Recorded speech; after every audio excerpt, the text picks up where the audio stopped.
এই কথাটি যখন বললেন, আল্লাহ বললেন তোমাকে মরতে হবে।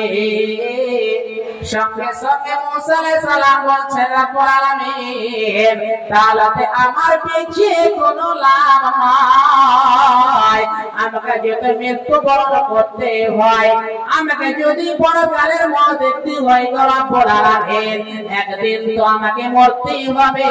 তাহলে এখন আমাকে উঠিয়েলেন, এখন আমার জান কবজা করে নিন।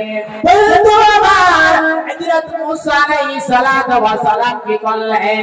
এই দুনিয়া ছেড়ে চলে গেলেন। হযরত মুসা আলাইহিস সালাম একজন নবী হলেন। হযরত মুসা আলাইহিস সালাম কি বলেছিলেন? একদিন তামান্না করেছিলেন, আরজ করেছিলেন, আফসোস করেছিলেন। কি বলে? কথাটি বলে, আল্লাহ রাব্বুল আলামিন যদি